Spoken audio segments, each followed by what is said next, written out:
Hey, what's going on, sports fans? My name is TJ Jones, and welcome to another edition of the State of the NFL podcast right here on YouTube and all other streaming platforms. Really do appreciate your time. Going to be talking about Wild Card Saturday. Really good games, man. Really good games. I'm honest. Honestly, I did not believe that that first game, the Rams versus the Panthers, was going to be as exciting as the second game was, but they both came through in a clutch. Congratulations to the Los Angeles Rams as well as the Chicago Bears advancing to the divisional round of the playoffs. We'll find out who is playing who when wild card weekend concludes. But, you know, man, this is why I love sports.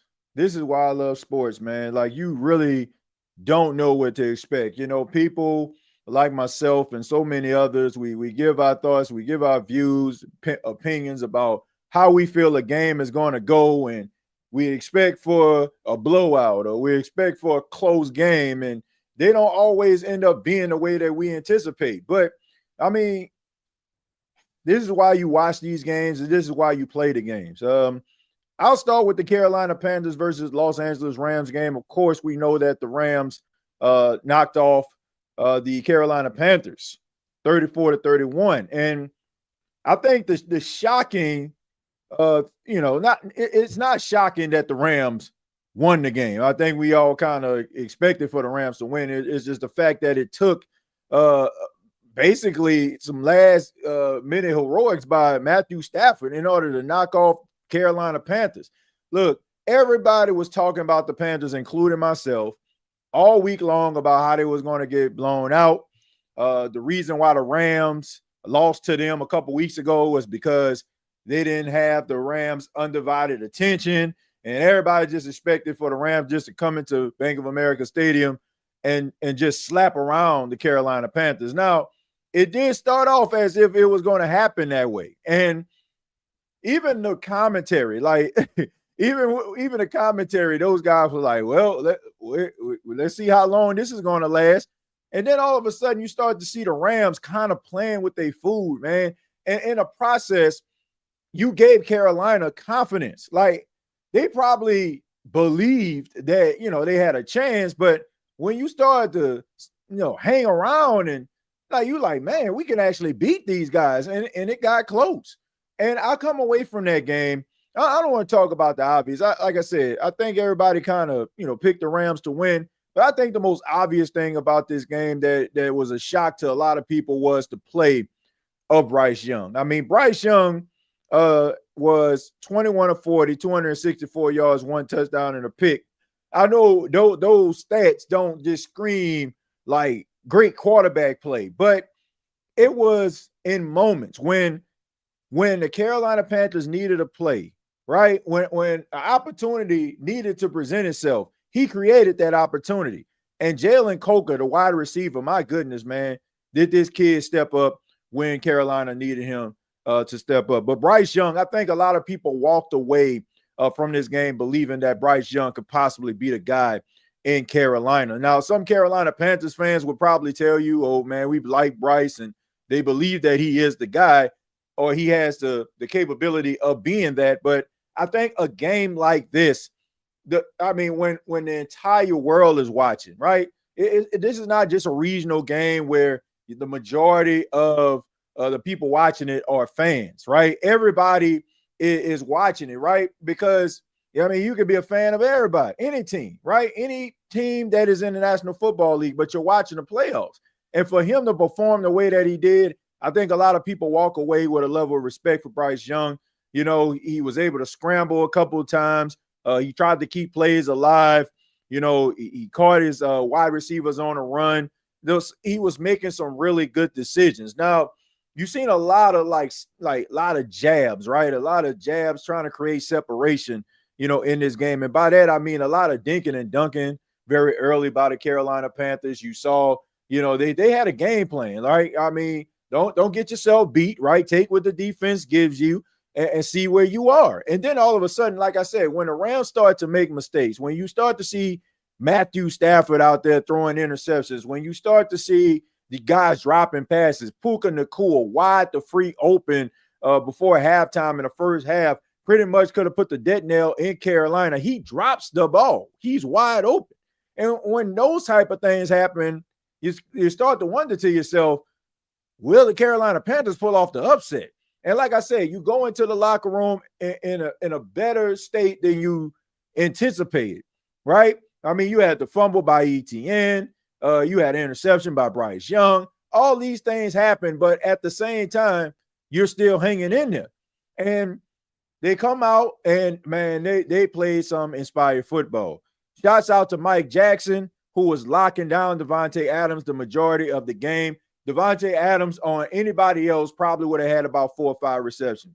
There were a few that I'm talking about Davante Adams had in his hand, and Mike Jackson just completely ripped it out. I mean, just saying that I need this play more than you. I mean, really stepping up. J.C. Horn was really, all over the place. Puka Nacua was a menace in the first half. They started to put J.C. Horn on him when you had Puka Nacua lining up in the slot. They had him traveling with Puka, and I think that helped them out in the second half. It's unfortunate that J.C. Horn went out the way that he did, and when he did, we'll get into that in a second. But, Puka Nacua was, really wreaking havoc. The running game of the Rams didn't really do too much in the game. I mean, Kyron Williams ran the ball. It was relatively effective, just to kind of milk the clock a little bit, kind of control possession, but it wasn't like what you would normally see from the Rams. The defense of the Rams, I got to say this. You had pressure on Bryce Young. I will give the front four that, but that secondary is a liability. And they're going to have to fix whatever the hell going on, or it's going to be a very short trip to the divisional round, and that's going to be it, right? I mean, seriously, man, like Jalen Coker was out there working these guys, and I get it. They don't have the best secondary in the world. I get all that, but man, were they giving up big plays, and I'm talking chunk plays. And it was to a point where Bryce Young would throw the ball down the field because he knows the wide receivers are going to probably get PI because you had the cornerbacks and the safeties back would turn. Like, there's nothing good that could come of a play when your back is turned. But, I mean, like I said, credit to the Carolina Panthers. They fought hard, but it was just Matthew Stafford had the ball last, and that was pretty much it. Like, even Davante Adams said after the game, he said that Matthew Stafford, after the Carolina Panthers had that go-ahead touchdown late, right, with Chuba Hubbard, all of a sudden he goes to the sidelines, and when they're about to hit the field, he says, let's go snatch their hearts out, right? He already knew what was going to happen. And you see these type of clutch performances not only in a regular season, but in a postseason from Matthew Stafford as of late.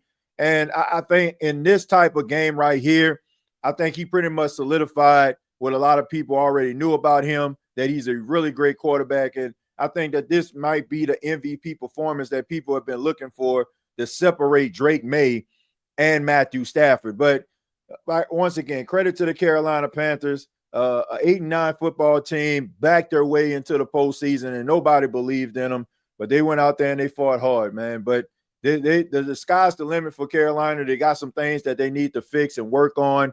But at the end of the day,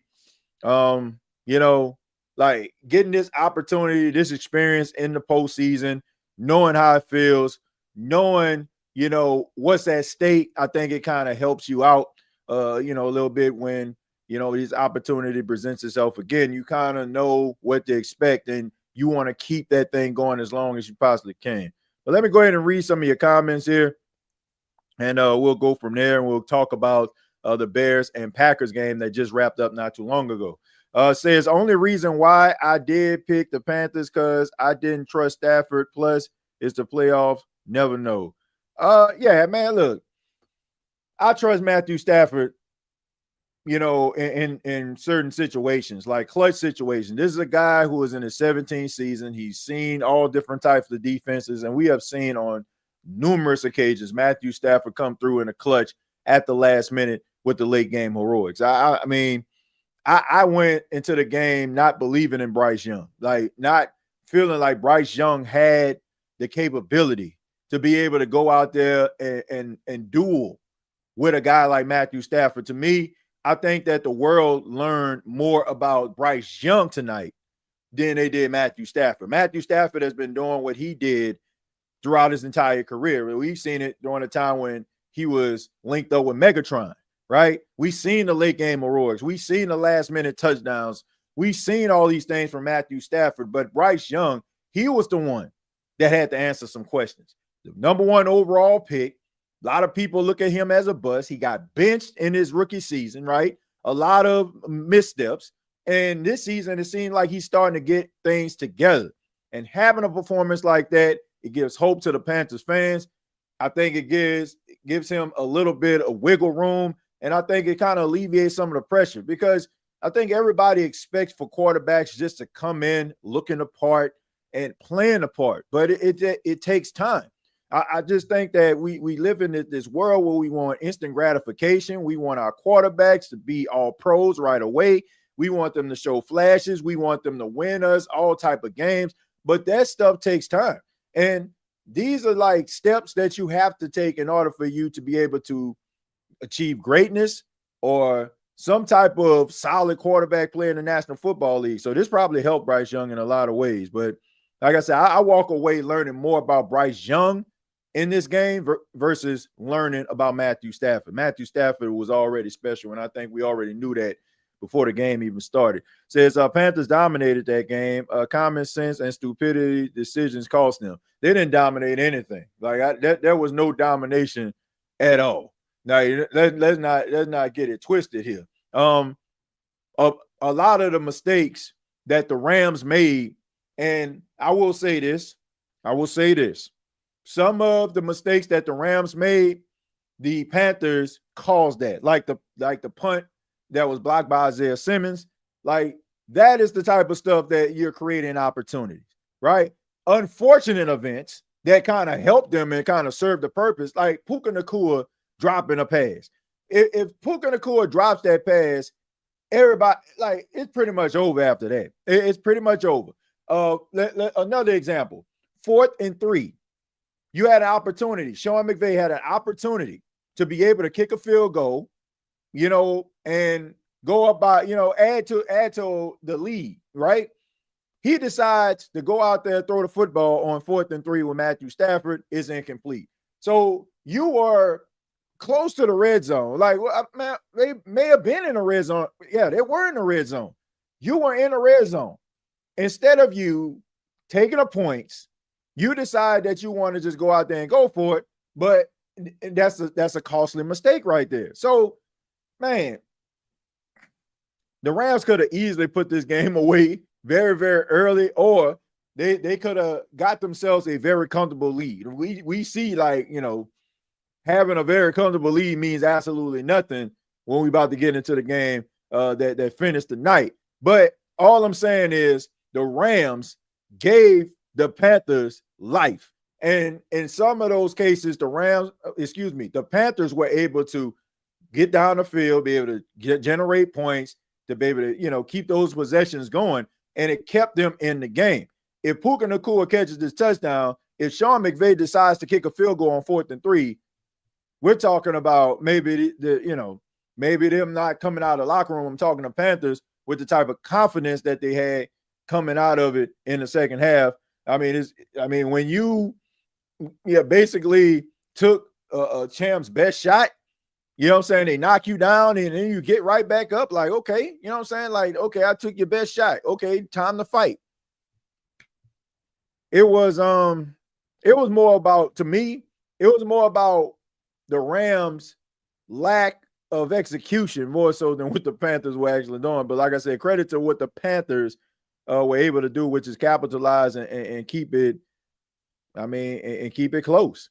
But let's go ahead and move on. I'll get back to the chat in just a second. Let's talk a little bit about the second game.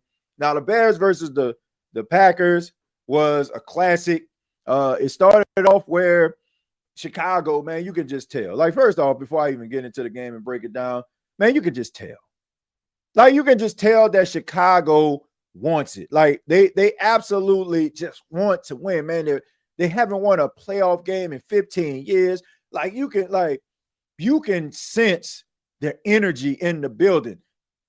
Like I know sometimes it almost becomes a cliche when they say you got to give fans something to cheer about. Like no. This was legit. They were ready to cheer.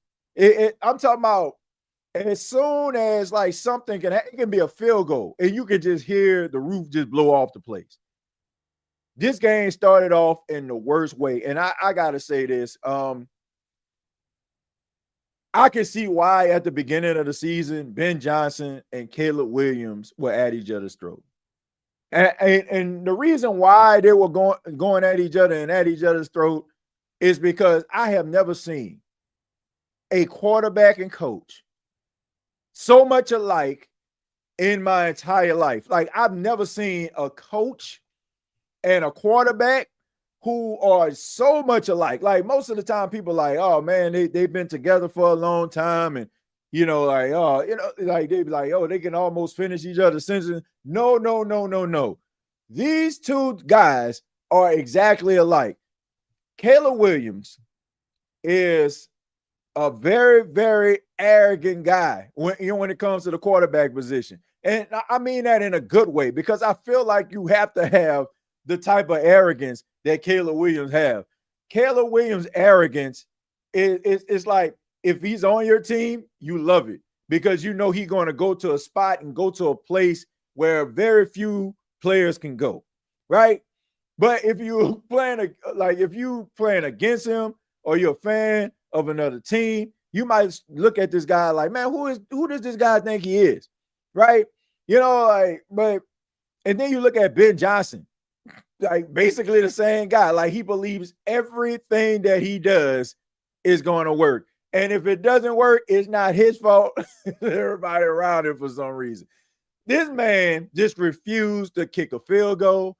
This man just refused to punt the football. And a lot of the issues very early in games, in this game in particular, Ben Johnson's arrogance causes his team to have to climb out of the holes that they dug themselves in, or in this case, and in many cases, Ben Johnson basically putting the dynamite right there and just blowing a huge crater into the ground, because that's what happened in this game.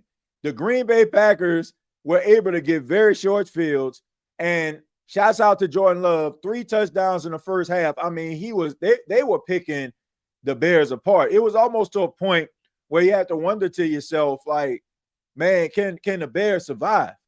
But credit to the Chicago Bears going into the locker room and making those halftime adjustments. Defensive coordinator Dennis Allen was able to make those adjustments, and Jordan Love and the Green Bay Packers offense did virtually nothing in the second half. I mean, they had like 4 consecutive drives that ended in punts. It took Matthew Golden like a Herculean type effort in order for them to get into the end zone. And you could just feel like the momentum was starting to shift.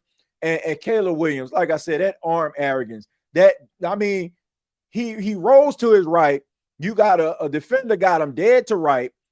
And he basically throws it off his back foot on a rope on a 4th down, and they convert. And I'm like, man, it just, this guy has such amazing talent. Now, that arm arrogance sometimes gets him in a lot of trouble because he feels like he can fit the ball into a lot of holes. And also in the first half, Caleb Williams, I mean, a lot of inaccurate throws. There was one play that actually was an interception. He had an opportunity. He had, if I'm not mistaken, I believe that was Luther Burton. Luther Burton was wide open. Instead of him throwing it to the outside, he throws it to the inside. Luther Burton probably would have scored. You know what I'm saying? But instead, it was an interception, which was absolutely ridiculous. Shouldn't even been an interception. If it was me as a 4th down, come on, man, knock the ball down. Like with that interception, he lost his team for about 30 yards. But I get it, right? I mean, you're playing, cornerback or safety. Your job is to catch the ball. But I'm like, man. But anyway, a lot of inaccurate throws by Caleb Williams, and a lot of that arm arrogance was kind of causing him to kind of be off script. But, you had Colton Loveland. He had a really good game, fumbled the ball a couple of times. Big man got to work on his ball security. But, no, like Green Bay wasn't able to do anything in the second half, and the defense was able to step up, which caused the offense to be able to figure it out. You had a couple field goals, and like I said, the defense kept them in a game to a point where, they can go out here and kind of, get back into it. And I must say this. Jordan Love played amazing. He played amazing. He did not try to put the ball into harm's way. There was a lot of times where he could have got sacked. He threw the ball at the ground. Very smart quarterback play, right? Sometimes it was an intentional grounding, but for the most part, he would throw it at the ground and live to fight another day. That last drive that they had, it didn't end up in a touchdown, but the last drive that they had going down the field, I mean, he was on point. They probably would have been down there quicker if those guys would have caught the ball. Like, he was throwing the ball into these wide receivers' hands, and maybe the magnitude of the moment, guys were a little bit nervous, but he was making the plays. But at the same time, man, you cannot go into the half 21-3, up 21-3, getting the ball back to the start of the second half, right? And basically just collapse in the second half, especially when you have a head coach in Matt LaFleur who has been there before. It's just unbelievable to me. I got to say this, as good as Matt LaFleur is, I mean, dude, job might be in jeopardy. I'm serious. As crazy as that sound, his job may indeed be in jeopardy. I mean, you think about the opportunities, the teams that the Green Bay Packers have had over the last few years. I mean, there was like a couple years ago, you had the 49ers with Jimmy Garoppolo, who only threw the ball 10 times in that game. It was the NFC Championship, and they beat the Green Bay Packers. The Green Bay Packers have had home field advantage, losing, right, because of special teams issues, defensive issues. It comes a time where an organization may look at it like, man, this guy may be able to get us to where, may be able to get us to the meeting, but he can't close the deal.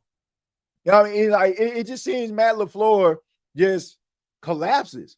Like, this is like a monumental, epic collapse. And like I said, if you were on the fence, as good as Matt LaFleur has been as a head coach, and I know this may sound blasphemous to some people, especially if you're a Packers fan, but at the same time, like, you have to wonder to yourself, can this guy get this team over the hump? I mean, you had a 21-3 lead. 21-3. Again, like, and you're playing your divisional foe. You got a 21-3 lead. You playing your divisional foe. You know how they're going to attack you in the second half. You got the tape. You play this team 2 times a year. So you know how they're going to attack you. For some apparent reason, they just allowed Caleb Williams to basically play backyard, hanging out with my friends, after football practice, and we just throwing this thing around, having a good time. That is what this was. Like, somebody, like, if Matt LaFleur ends up getting fired, I mean, how can you be surprised?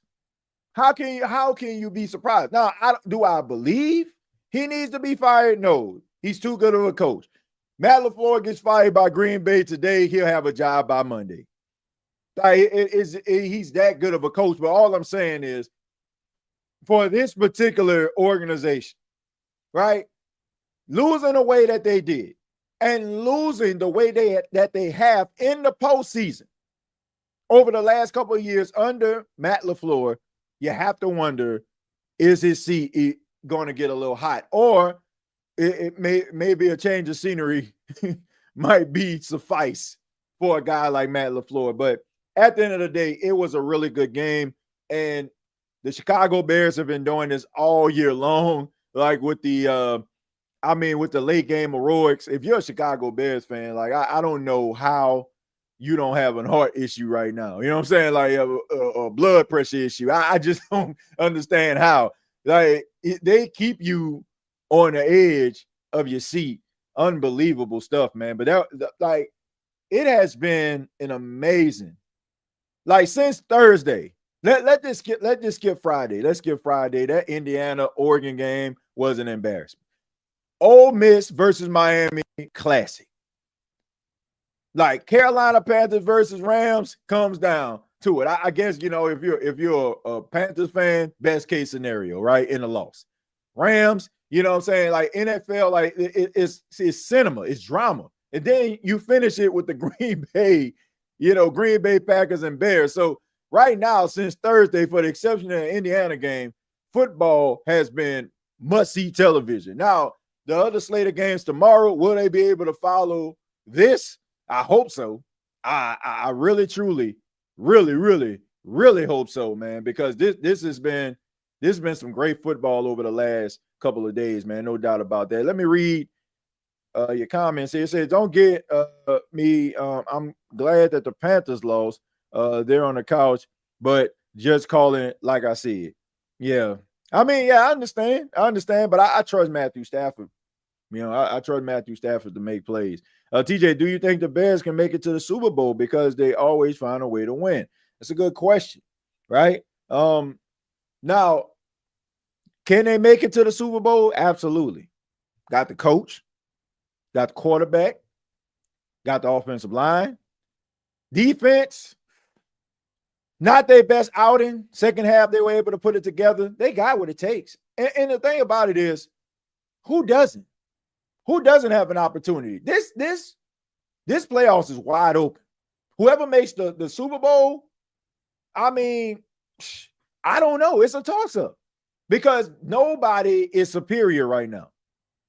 Like as good as Denver has been, we seen Jacksonville go to Denver and beat them very handedly, right? We look at the Eagles. I mean, they have had their struggles, despite the fact of them having a really good defense. Offensive, it don't seem like the offense really gels.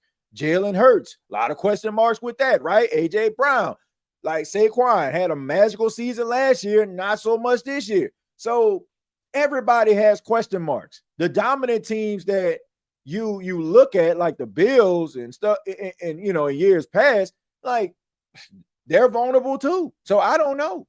Like the Bears might end up in a playoff. The Super Bowl. Jacksonville might end up in the Super Bowl. I am not surprised, but look, it's a great thing. I think I speak for a lot of fans out there. If you're a fan of these teams, probably not you, but it's good to actually see that we don't know. Like we don't know. We're being introduced to new cast of characters. Like it's like a new show, right? That we're watching. New characters, right? Or in this case, it's a show with a name that we recognize, but it has different characters. Caleb Williams, never been to the playoffs before. Bryce Young, never been to the playoffs before, right? Like several other quarterbacks, trying to prove themselves. Trevor Lawrence has been that guy that everybody has been waiting to be able to get over that hump. Justin Herbert, another guy. Like so many of these quarterbacks that are playing in the postseason, they have been recognized for having the talent, but now it's time to prove it. Josh Allen, reigning MVP. You don't have Burrow in the playoffs. You don't have Mahomes in the playoffs. You don't have Lamar Jackson in the playoffs. You're supposed to be the best quarterback in the AFC, despite the fact of how Drake May is playing. Consistently, you are the best. So can you get it done? So I don't know. I do not know. I don't know how this thing is going to pan out, but I love it. I love it. I love the fact that we are seeing unfamiliar characters in the show. Indiana versus Miami for the national championship. Miami, they've been there, but some of y'all probably don't even remember. Some of y'all probably weren't even born. Some of y'all that's watching this right now probably don't even remember how good Miami was in the early 2000s with Willis McGahee and Ken Dorsey, right? Sean Taylor. Ed Reed. Y'all don't even remember. because it's been so long. But now you have Indiana and Miami for the national championship, and you're more than likely gonna have an individual, you know what I'm saying, that has something to prove, or you probably didn't even anticipate getting there. I mean, how can you not love football and love this time of year? I'm happy for the Bears. 15 years without a playoff victory. That's crazy. It's been 5 for us. If we have a good off season like they do, we can be back there next year too. Yeah. Look, what did they say? What did they say, Days? They said the Chicago Bears went out there. They had issues on the interior, right? On the interior offensive line. They fixed that. They addressed that in free agency. They put a running game around Caleb Williams, right? They gave him protection. They gave him a good defense. They gave him a good coach. They call plays, good offensive-minded coach. Yes. Like, if you have the right pieces, you got a little money, and you got a good trigger man, yes. Like, you can get yourself back on track. And that's what the Chicago Bears did. The Chicago Bears invested in their quarterback by fixing their offensive line. So, yeah, I mean, why not? Why not? Yeah, I agree, TJ. This playoffs is wide open. Yeah, I mean, you can't call it. You cannot call it. Sean Payton Broncos versus Dennis Allen Bears in the Super Bowl. That would be a trip. Yeah, I mentioned that earlier. I said, how would Saints fans feel about a Dennis Allen versus Sean Payton Super Bowl, right? I mean, but to be fair, a lot of fans of the New Orleans Saints, they were like, I wouldn't care. You know, like I would actually be cheering for Sean Payton. So, you know, that's, you know, some of them don't care. TJ, is this pageantry in the league, or was it more so a coincidence? I don't, you know, parody. I guess you mean, is this parody in the league, or more so coincidence? I don't know, man. I can't tell you that. I really can't, man. I don't know. I really don't. But you know, if we're talking about how close these games have been, it's probably because I think it's something that we already know. Like, I mean, the teams aren't that far apart. Like, despite a team not being good, everybody, like, they still got NFL players on their team, right? So you get some inspired guys and you get the undivided attention, man. I mean, I think you're going to have some close games, right? I think you're going to have some close games. Devin Hester Miami team was crazy. Yeah, man. Man, how good? Like, this got to be one of the best weeks of Devin Hester's life.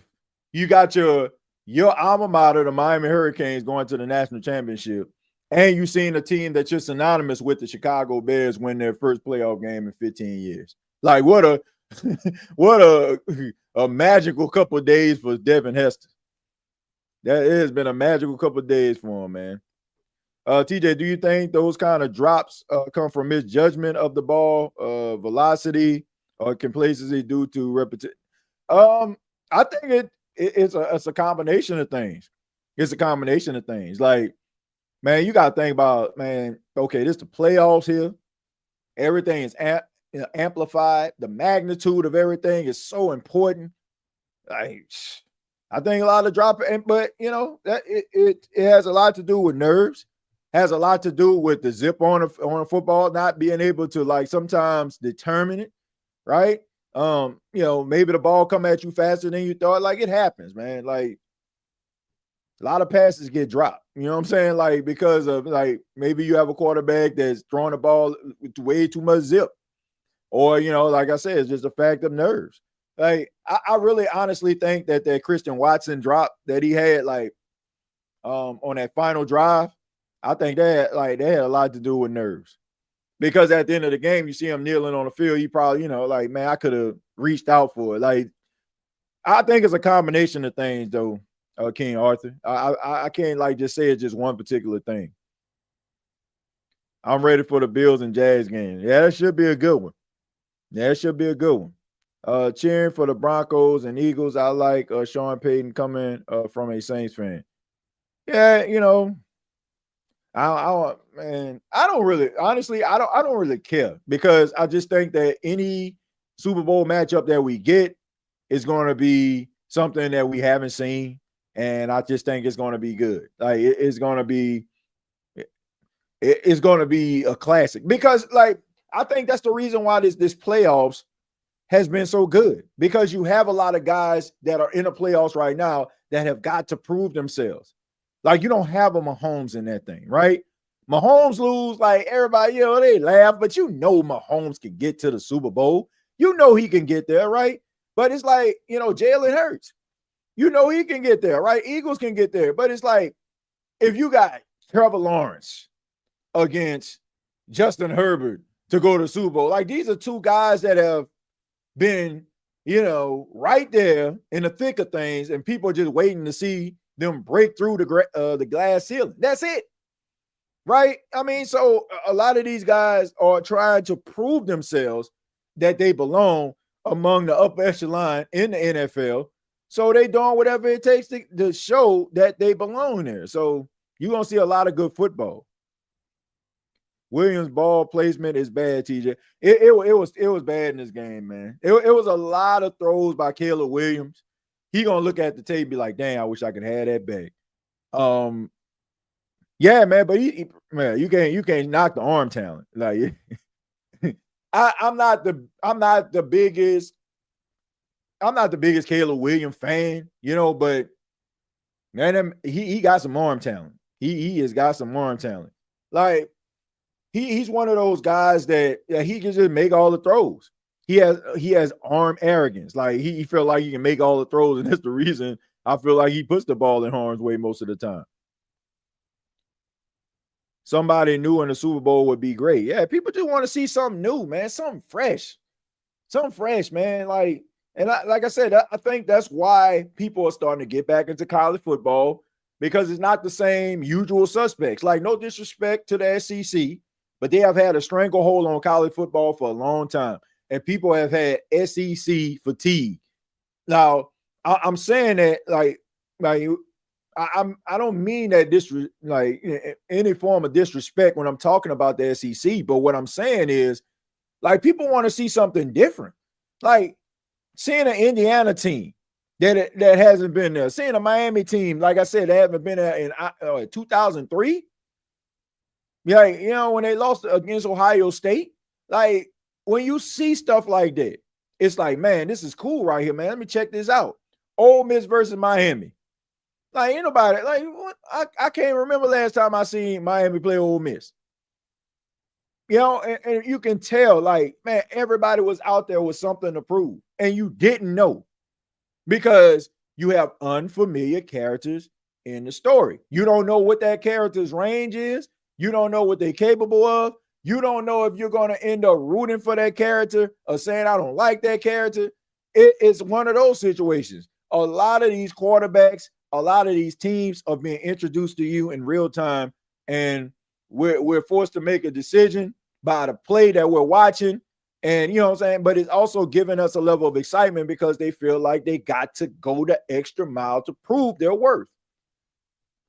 Great football play, man. Great football play. I hope that tomorrow on Wild Card Sunday can live up to the hype.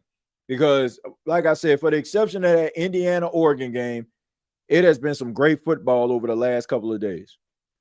Let's see. I don't think Johnson is on his ass like LR was. LR would lay into Caleb, or maybe he's not too cocky. I don't know. Man, I think it's this. I think it's this. I think that when you are the best at something and you have always been the best and everybody knows that you're the best, you can have this inflated ego. And not to mention, he has great talent as a quarterback. He can make all the throws. He can make throws that very few quarterbacks can make. And when you walk around with that type of talent, yeah, it can get the best of you. But to me, like I said, I think that Ben Johnson and Caleb Williams are so much alike. You can tell Ben Johnson just walks around with the chip on his shoulder. He creates the chip. If there's none there, he's a guy you can just see on the sidelines. He's extremely he's extremely transparent. Like, when he's frustrated, like, oh man, when somebody made a mistake. Caleb Williams, the same exact way. Something happened, he wears his heart on his sleeve. And both of them are extremely petty. Like, look at how Ben Johnson just walked off the field. Like, Matt LaFleur go up to him, say good game. He just shake his hand, quick, keep it moving. Right? Like I said, man, both of these guys, Caleb Williams, Ben Johnson, are extremely competitive. And I think that's the reason why they were at each other's throats, like, to start the season, like in training camp. Because Ben Johnson was like, I want things done my way. Caleb Williams is like, I want things done my way. Both of them are used to, like, getting their way. And it is like this battle of these alpha males here. So they are, most people like, man, when a quarterback and a coach are together, they'll say, man, they're just alike. Right. And it just becomes like, okay, they just saying that because they've been together for a long time. But these two are exactly alike. Like, they are exactly alike. And I think that's the funniest thing ever.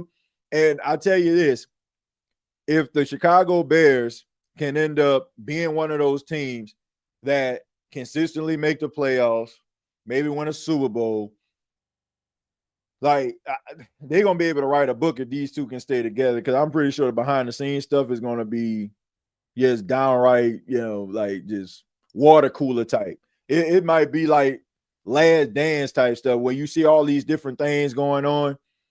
Like, but they're extremely alike, and I think you can really tell. And like I said, Caleb Williams has a level of arrogance about himself, and Ben Johnson does too. But you have to have that level of arrogance in order for you to perform at a high level. I play like Caleb Williams and Madden, suck at putting consistent drives and ball placement, but good on splash play. Oh, you that park ball quarterback. That's what you are.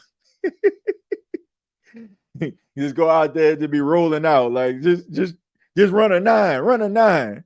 For those that don't know, a nine is just a street route straight down the field. Just have you out there just running nine, just straight park ball. Bears still need pass rushes. Yeah, I mean, but based on this being like the first year Dennis Allen is with the defense, like, man, if you're a Saints fan watching this, Broncos fan watching this, Raiders fan watching this, like, that Dennis Allen can coach some defense. He can coach some defense, and he's good at making those adjustments. And like, if he's able, I think, when they start drafting pass rushers, start giving them some pass rushes, I think you'll start to see the defense really come alive. But for what they actually have on the field right now, they getting it done. TJ, what's your prediction for tomorrow? I honestly don't have any predictions. Like, I guess since I'm here, I'll go ahead and give my predictions. So tomorrow we got our first game, starts at 1 p.m. We got the Bills versus the Jaguars. They'll be traveling to Duval, take on Jacksonville Jaguars, who have a 13-4 record. I'm gonna go with the Bills, man, due to their experience. But at the same time, Jacksonville has been in a playoff. Trevor Lawrence has had experience, and man, Josh Allen got to do this. Josh Allen has got to do this. Like, if not now, when? You're not going to get a scenario where you don't have Lamar Jackson, Patrick Mahomes, Joe Burrow in the playoffs. Like, in Lamar, I say Lamar Jackson if I didn't, y'all know. Like, you're not going to have a situation like that where you have, 2 league MVPs that are like great threats to you not being in the postseason. Like, you got to get it done. So I'm going to say the Bills. 49ers versus the Eagles. I got the Eagles winning that football game. I know that the 49ers have been doing amazing things with the backups. I mean, testament to Kyle Shanahan and the job that he has done as a head coach. And Robert Saleh, no matter, what the defense looked like, has it formidable. But I just think that man, the Eagles going to be able to put it together. And, I just think that the 49ers, I think, just going to be the game where they've been surviving all season long. No, like we know that Brock Purdy missed several games this season. Mac Jones was out there balling, right? Fred Warner goes down, like you got the linebacker group like answering the bell. But I just think that, man, in the playoffs, it's about having the right guys at the right time making the plays. And I just think that the Eagles have a little bit more in the cupboard than the 49ers. So I got the Eagles winning that. Patriots and Chargers, I ap the Patriots winning that. I just think that the Chargers, going across the country, playing in New England, I think that New England got, Drake May, and then you got the home run hitter, Travion Henderson. Like you got, you got a team that's inspired, and you're gonna have a fan base that's going to be extremely raucous, being absent of the playoffs over the last couple of years. So I got the Patriots winning that game. And then you got your Monday Night Football game, Texans versus Steelers. I got the Texans winning that football game. I think that the Texans pass rush is going to be able to get to Aaron Rodgers. And yes, Aaron Rodgers can scramble a little bit, but those youngsters on the defensive side of the football, led by Will Anderson Jr., I just think that they're going to be a little bit too quick. And I just think it's going to be a tough day at the office for the Steelers. But that's how I feel like the playoffs are going to go for the next couple of days, man. So we'll see if I'm right. I'm not too comfortable with a lot of my decisions, but we'll see. Bills, Niners, Chargers. Now, you're doing a complete opposite. I'm gonna say the Bills because, like I said, I want to see Josh Allen. I want to see Josh Allen get to the Super Bowl, man. I mean, we've seen like Peyton Manning kind of deal with the same thing for some of my OGs out there.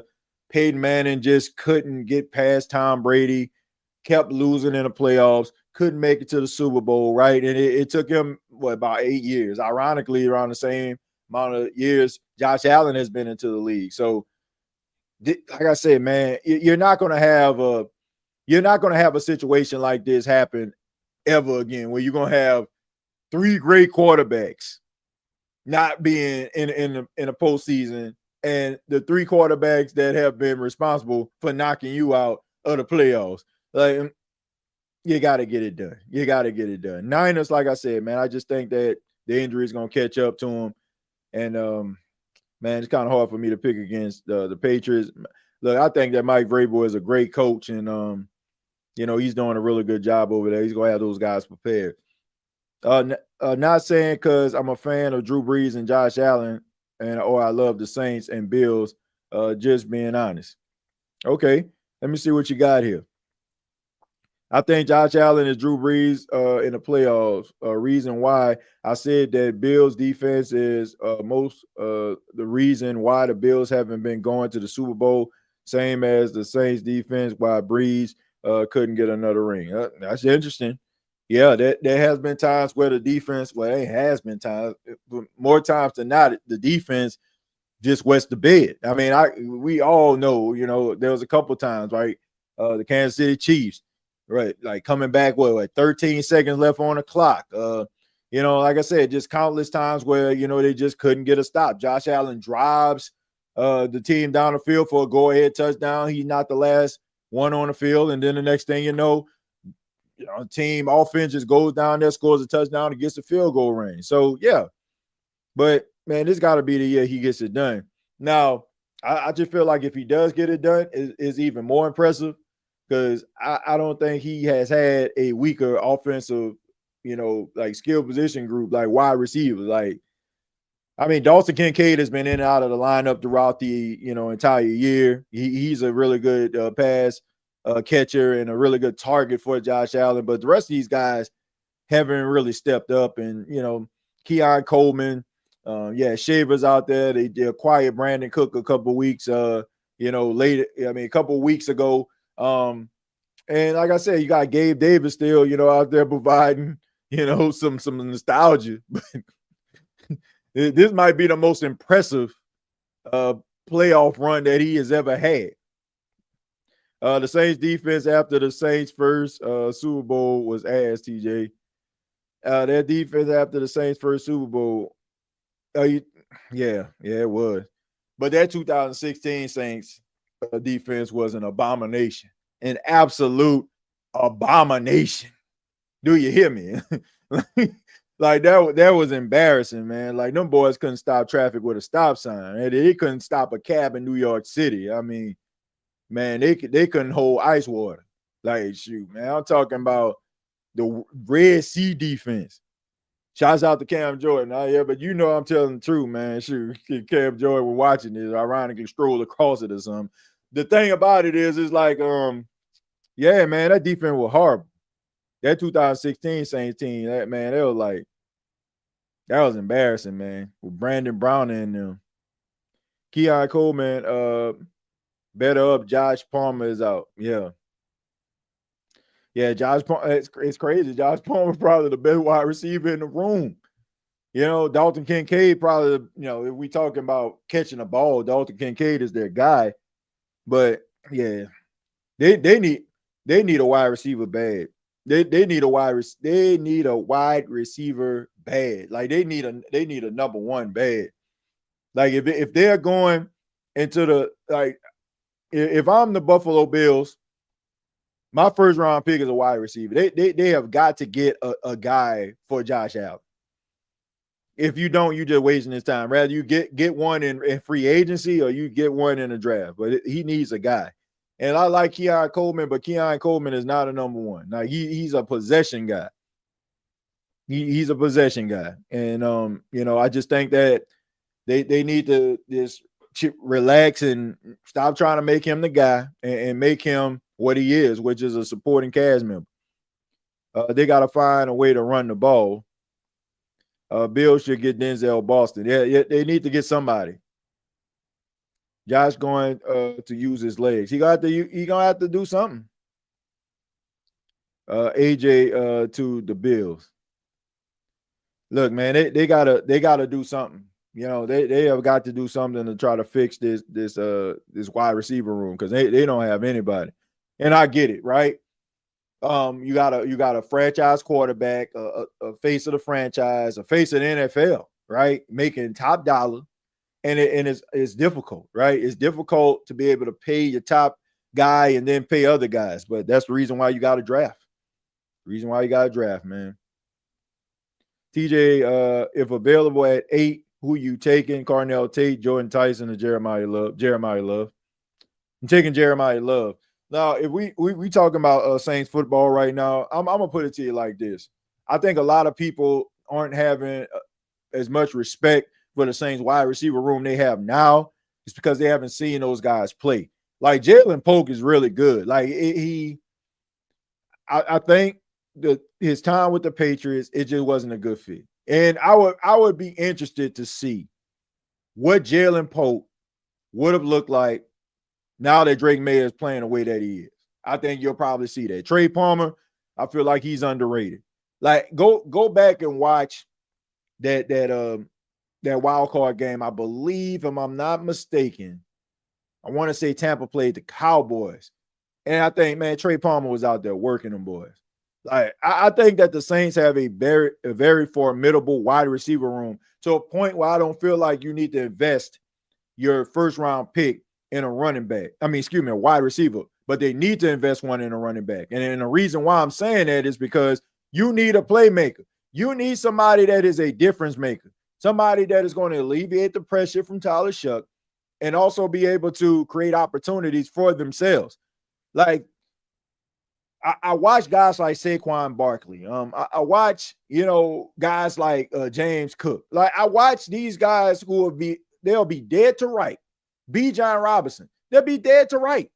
And then all of a sudden, they'll make one cut, and then they'll make another cut, and then the next thing you know, they got 10, 15 yards when they should have lost 2. You need that type of guy. You need a game changer, and that's what the Saints are missing. They need that, man. The dynamic running back helps a team out so much. It alleviates the pressure of the quarterback, and it makes defenses stay up at night, especially if you have a quarterback that has the capability of disrupting and just destroying your defense. So, man, the Saints need a running back, a dynamic running back. If you go out here and you get Jordan Tyson, then man, you need to see what the Jets are doing with Breece Hall. You need somebody that's going to come in and that's going to be able to create opportunities. And please fix that interior on that offensive line. What are your thoughts about Carolina guard Robert Hunt comparing Shuck to Josh Allen? I believe that's a really big honor. I think that's pretty cool that he said that. It just shows you that Tyler Shuck has the respect of a really good offensive lineman. But look, you got to prove it. It means that Tyler Shuck is getting respect. Tyler Shuck has to go out there and he has to build on the momentum that he had in his rookie season. Because if not, then you're the best that never was, right? So it's great that he's getting that respect. It's great that people are recognizing the arm talent. But I will say this: the last few interviews that I've seen from Saints quarterback Tyler Shuck, I am not under the indication like I feel as if he gonna drop off. He understands his assignment. You can tell that his confidence is growing. You can tell like the Saints have themselves a leader, and he has the fans on his side. And here's the great thing about this: it's not a facade. Like Tyler Shuck has won the fan base over being who he is. So everything else is like, okay, man, it's fine. Like we just gotta hope, if you're a Saints fan, that it works out. Another collapse by Matt LaFleur. That's I don't know, man. Like, if he on a hot seat, we hear a report about him being on a hot seat, I think it's justified. As crazy as that is, some people might, oh, you overreacted, TJ. You overreacted. Am I? How do you collapse like that, man? Being a great coach, like he's like one of the best coaches in the league. Can't do that, man. TJ, would you be mad if we draft Jermaine Bernard like a second or a third? No, I wouldn't be mad at that, but maybe like a third, like a second round. Yeah, probably. Third, no, I wouldn't be upset. Let's see. Saints shouldn't get a running back from free agency like Breece Hall, and let not forget we signed CJ Spiller, didn't work out. We signed Jamal Williams, didn't work out. You signed Darren Sproles, and it worked out, right? You know what I'm saying? Like, I mean, yeah, sometimes like you hit, sometimes you miss. I mean, the thing about it is like we never really, I don't know, man. Breece Hall is not a bad running back. It's not one of those situations where it's like, oh, is this running back good? No, he's good. Like he is really good. He just needs opportunities. Like, it's not one of those situations, man. It's not like with CJ Spiller. Like, CJ Spiller was coming off an injury. You know what I'm saying? Like, Jamal Williams never was a number one running back. Like, he never was that. He was always like a short yardage guy, and he was playing behind a really good Detroit Lions offensive line. Breece Hall has had questionable play around him since he has come into the league. Breece Hall just needs an opportunity. It's kind of like Josh Jacobs. Now, Josh Jacobs was just with the Raiders. He was out there making plays and doing some dynamic stuff, and nobody cared, right? Just squandering, wasting his prime years in Las Vegas. And then all of a sudden, he goes to the Packers, and now look at him, right? I mean, guys just need to change the scenery opportunity. Like, if the Saints sign Breece Hall, I guarantee if you are a New Orleans Saints fan, you're going to be over the moon when you watch this guy play. You're going to be over the moon. And like I said, I mean, you can draft one, but I would prefer you draft Jeremiah Love. I would prefer that because that's yet another guy who is a rookie. You don't have to worry about paying him top dollar. And you can go out here and get something else. You already know, okay, we got Alvin Kamara here. Now we got a young stud and Jeremiah Love. Like, we good. Now you can go out here and get something else and build around a very promising Tyler Shuck, lightning in a bottle in Jeremiah Love, and you still got a veteran in AK. Man, fix your offensive line and live your best life. Fix your offensive line and live your best life. Saints love getting AFC East players. Yeah, especially the Jets. But them Jets be working out. Jonathan Vilma worked out. DeMario Davis worked out. Back in the days, Aaron Glenn was pretty good for the Saints. Like, shoot, them Jets work out for the Saints. He give crazy work, though, but Brees stay hurt. I mean, at the beginning of his career, like, he had issues, like, being injured and stuff like that. But over the last couple of years, like, he's been all right. I don't remember him, like, just missing, like, too many games. Let's see. I'm looking at I'm looking at the stats right now. Let me see. So back in 2022, trying to see, he played in 7 games. He started in 2. 2023. Nah, man. Like I said, I think maybe his rookie season. It's probably what you're thinking about, because in 2023, he played in 17 games. He played in 16 games in 2024, 16 games in 2025. Pretty durable to me. I mean, you wouldn't want to, let me see. 2025, he rushed for 1,065 yards, 4 touchdowns. Rushed for 876 yards in 2024, 994 in 2023. And of course, when he played 7 games, 463 yards his rookie season. That seemed like a pretty solid running back. It seemed like you put him in a better situation, he makes some plays. TJ, could you imagine what Jeremiah would learn from AK? Yeah. And not to mention what he already brings to the table already. I think we should get a veteran quarterback in a room. Tyler Shuck, next step of development is important. Yeah, but they probably going to say, well, Spencer Rattler is going into his 3rd season, so maybe he the veteran. But yeah, I get what you're saying. Like, there's nothing like that, but I understand how the Saints are approaching this. They feel like they got Doug Nussmeier, who is a former NFL quarterback, and Kellen Moore, who's a former NFL quarterback. So they already, and not to mention, you got Taysom Hill in there too, right? As a veteran and as a guy who played quarterback. I mean, you may talk about Taysom Hill's arms, talent, and all that kind of stuff, but he has been a starting quarterback. He has been through the steps. He has been there as the install has been put in place, watching the film. So, I mean, they already have veterans, and I'm pretty sure that's probably what they're thinking about.